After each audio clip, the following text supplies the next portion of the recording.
बच्चों।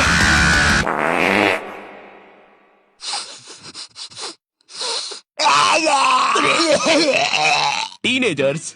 नहीं नहीं नहीं, ये वीडियो ऐसे स्टार्ट नहीं होगी। मुझे 9th क्लास में ही समझ में आ गया था कि मेरा मैथ्स में कुछ नहीं हो सकता। ओए सर, पागल हो गए हो क्या? मैथ्स में एबीसीडी कहाँ से आया? नहीं, मैं केस कर दूंगा आप पे। मेरा वकील किधर है? आयु बेटे चुपचाप अपनी जगह पे बैठ जाओ, तुम्हारा कोई वकील नहीं है। अच्छा 2 मिनट रुको, अभी बुलाता हूँ।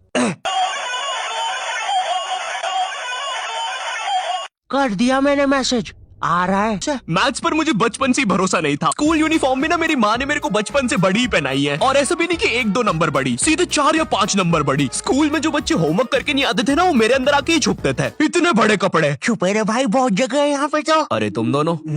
आप कौन हो? अरे मैं पापे हूँ। पापे? अब तू तो 4 दिन से लापता है ना, हमने बाहर तेरे पोस्टर्स देखे। 4 दिन? मुझे तो यहाँ पे 40 साल बीत चुके हैं। देखो इसकी यूनिफॉर्म के अंदर टाइम बहुत तेज चलता है। बाहर भले ही 4 दिन ही हुए होंगे, लेकिन यहाँ मैंने 40 साल जी लिए हैं। मैं जब अंदर आया था मैं भी तुम्हारे बराबर का ही था। माँ को देखे आज 40 साल हो चुके हैं।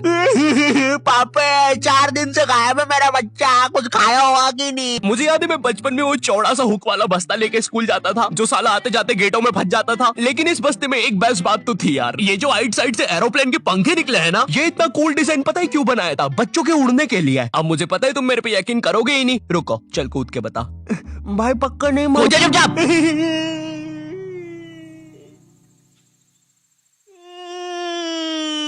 मैंने तो बोले।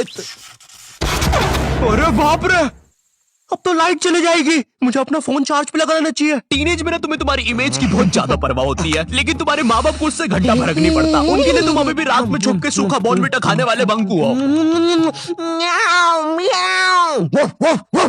बॉर्नविटा सूखा तो बिल्कुल ना खाने दे बच्चों को। टीनेज में तुम्हारे माँ बाप तुम्हारी प्राइवेसी की धज्जियां उड़ा के रख देते हैं। एग्जाम्पल के लिए, अगर तुम अपना फोन कहीं छोड़ के जाओगे और अगर तुम बोल के जाओगे मेरे फोन पे किसी का भी फोन आए तो उठाना मत, फिर तो पक्का उठाएंगे। और चलो फोन उठा लिया, कोई दिक्कत नहीं है, लेकिन अब बात भी तो करो सामने वाले से। फोन उठा के चुपचाप खड़ जाएंगे। इनको पता लगाना होता है कि सामने वाला कौन है, क्योंकि इनको लगता है कि तुम्हें बस लड़कियां ही फोन करेगी। हेलो, ये कौन लड़की फोन कर रही है तेरे को? अरे मम्मी आकाश है, ध्यान से सुनो। तो इसकी आवाज लड़की जैसी क्यों आ रही है? क्या सच में मेरी आवाज इतनी लड़की जैसी है? कहीं मैं सच में तो लड़की नहीं? अब मैं अपनी शक्तियों का गलत इस्तेमाल करूंगा। और इसी तरह आकाश ने अपनी शक्तियों का गलत इस्तेमाल शुरू कर दिया। बेबी रिचार्ज करवाओ ना सोना बाबू।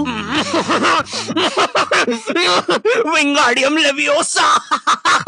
सुनो सुनो, 253 का रिचार्ज। 256 का बाबू। 256 का रिचार्ज कर दे। हो गया सर, हो गया। काउंटर मत तोड़ो हमारा, हो गया। बेबी बेबी बेबी और इसी तरह आकाश बन गया दुनिया का सबसे बड़ा स्कैमर। ये ऐसे क्यों हंस रहा है? मुझे क्या पता, शायद जो नशे अभी हम करने वाले उसने पहले ही कर लिए होंगे। तो तेरी गर्लफ्रेंड नहीं है फिर? नहीं है, बोला तो सही। ठीक है जा। तुम अपने फोन में कोई भी फोटो अपने मम्मी पापा को दिखाने जाते हो तो ऐसा नहीं है कि चुपचाप देख ले, इनको चाहिए पूरा फोन अपने हाथ में। और जब तुम्हारा फोन माँ बाप के हाथ में जाता है ना, तो भाई ऐसी फटी में आती है ना, जैसे जब कोई अजनबी तुम्हारा फोन नहीं मांग लेता किसी काम से, और तुम्हें अंदर ही अंदर लग रहा होता है कि ये मेरा फोन लेके भाग जाएगा। तो अब तुम एक अजीब से पोज में रेडी रहते हो कि जैसे ये मेरा फोन लेके भागेगा मैं भी इसके पीछे भागूंगा। अरे ये नेटवर्क, अरे ये नेटवर्क ही नहीं आ रहा। हाँ, हो गया। Thank you. अरे मेरा फोन। वो तो मेरा ही आदमी था। अब देखो तुम्हारे आसपास की संगति का ना तुम पर बहुत असर पड़ता है। ये चीज ना कार्टून्स में भी बहुत अच्छे से दिखाई है। तुमने डोरेमोन में कभी डेकिसुकी को नोबिता और डोरेमोन के पास 5 मिनट से भी ज्यादा कभी खड़ा हुआ देखा है? नहीं देखा है। उसको पता है कि अगर वो इस नीले गोटे और चिमकांडी चश्मिश के साथ 5 मिनट से भी ज्यादा रुका ना, तो पूरा जीवन मीचान और शिजुका जैसी छोरियों के पीछे भागने में निकल जाएगा। लेकिन हमारा डेकिसुकी तो पढ़ लिख कर राजा बाबू बनने वाली फैमिली से आता है। इसकी फैमिली से एक और कैरेक्टर ले लो, अपना सिंचैन का कजामा। इसके ही मामू का लड़का है, वो भी एकदम चंट। इसलिए जब भी ये नीला गोटा और चिमकांडी चश्मिश दिखते हैं, डेकिसुकी निकल लेता है। हेलो शिजुका, क्या तुम मेरे साथ होमवर्क करना पसंद करोगी? क्यों नहीं डेकिसुकी?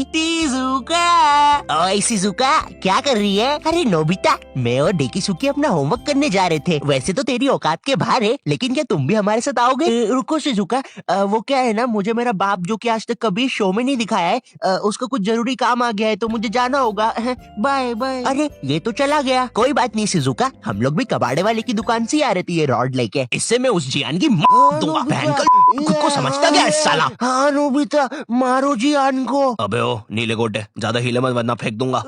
नोबिता मैंने तुम्हें बोला ना ये मीचन ने कोई दूसरा बिल्ला है। चुप रहे यार डोरेमोन, सारी बिल्लियाँ एक ही होती है। और शिजुका आओ चलो मेरे घर चलते हैं, हम लोग फ्यूचर में जाके अपना फ्यूचर बर्बाद होते हुए देखेंगे। अरे वाह नोबिता, उसमें तो बड़ा मजा आएगा। मैंने कुकीज भी बनाई है। क्या यार शिजुका दिन भर कुकीज खाते रहती है, इतना मैदा खाएगी तो जियान की बहन जेको बन जाएगी। और मीचन जरा डोरेमोन का ध्यान रखना, वो गोदी में बैठने से ही मुंह देता है। नोबिता अब मैं ग्रुप स्टडीज करता था मेरे दोस्त बंटी के साथ। बंटी बहुत ही भंड बच्चा था पढ़ाई में, लेकिन बंटी ना उन बच्चों में से था जिनके पास कुछ स्पेशल पावर्स होती है। बंटी पास भी थी घूमी हुई चीजें ढूंढ निकालने की। क्लास में किसी की कटर या रबर घूम जाए, बंटी फर्स्ट चार्ट की पता लगा लेता है कि कहाँ पर है चीजें। वो 5 वाली डॉम्स की रबर तो बंटी सूंघ कर ही बता देता था। तुम लोग को आम बात लग रही होगी कि रबर ढूंढने में कौन सी बड़ी बात है, लेकिन मेरे दोस्त क्या तुम्हें पता है, अगर क्लासरूम में तुम्हारी रबर एक बार डेस्क से नीचे गिरी ना तो वो इतने टप्पे खाएगी, वो इतने टप्पे खाएगी, वो 50,000 बार टप्पे खाती है और नाइजीरिया के किसी अनजान टापू पे चली जाती है। आम इंसान के बस की बात नहीं है क्लासरूम में रबर। ये हैप्पी शिनचैन म्यूजिक क्यों बज रहा है भाई यहाँ पे? इतनी अच्छी सुबह नहीं होती यहाँ पे।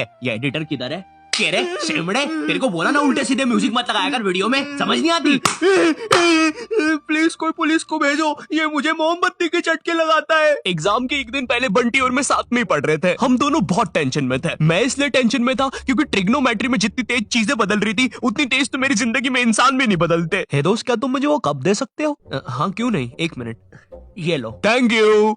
बदल गए। मैथ्स पर मुझे बचपन से ही भरोसा नहीं था। एक बार 5th क्लास में मैंने 9 का टेबल रटा था, 9 घंटे लगा के। अगले दिन स्कूल गया तो एक एबला बच्चा आके मुझे 9 का टेबल लिखने की ट्रिक बता रहा है। भाई 9 का टेबल कौन याद करता है यार, तू ऐसे लिख सकता है 9 8 7 6 5 4 3 2 1 1 2 3 4 5 6 7 8 9। माँ कसम बता रहा हूँ, उस टाइम वो बच्चा बस मुझे 9 का टेबल लिखने की ट्रिक बता रहा था, लेकिन न जाने क्यों उस टाइम वो मुझे मेरे 9 घंटे की मेहनत पे मूतता हुआ नजर आ रहा था। अरे 9 का टेबल कौन याद करता है, इससे तो 9 घंटे में स्टार उत्सव पे शाकरा का बूम बूम देख लेता है।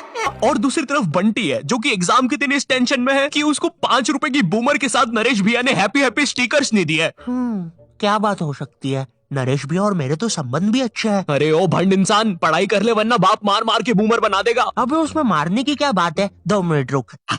ले बन गया बूमर, और बाप मेरा कुछ भी नहीं कर सकता। अभी बर्थडे पे साइकिल दिला रहे हैं, उनकी साइकिल पे बैठ के उनका ही घर छोड़ के भाग जाऊंगा। वैसे तुझे पता है, अगर तू ये नटराज का स्केल अपनी आंखों पे रखेगा तो तुझे एक अलग डायमेंशन दिखेगा। बस इसी चीज से मैं क्लासरूम की खुफिया जगह का पता लगाऊंगा, और जब पूरी क्लास लंच करने गई होगी तो मैं साक्षी को लेकर टाइम मशीन में बैठ के कहीं दूर भाग जाऊंगा। अच्छा हाँ अच्छा जी, हाँ, एक बार और बोला तो तेरा मुंह तोड़ दूंगा। अच्छा 1 सेकंड, टाइम मशीन मतलब time travel, time theory, Albert Einstein और स्टीफन हॉकिंग्स को जानता है तू? नहीं तो। अच्छा है वो लोग भी तुझे नहीं जानते, वरना ये सुनने के बाद तो वो इसी नटराज के स्केल से तेरी नाभि पे इतने चमेट बजाते ना। हैं? बस चमेट बजाते? अल्बर्ट अगर मैं वहाँ पे होता तो उस बच्चे की स्पीड ब्रेकर जैसी नाभि पे अपनी साइकिल का पहिया चढ़ा देता। हाँ, और मैं होता तो अपनी इक्वेशन E=mc² में से E और स्क्वायर हटा के उस बच्चे को MC बोल देता। सच में अल्बर्ट, तुझे पता है ना मैं तेरे इन्हीं बकवास जोक्स की वजह से पैरालाइज हुआ था। तू मान क्यों नहीं लेता कि तू बहुत ही अनफनी है? अच्छा ठीक है अल्बर्ट, मेरा वो मतलब नहीं था। कम ऑन यार अल्बर्ट, तू हमेशा अल्बर्ट सांस नहीं आ रही भाई, उठा दे प्लीज।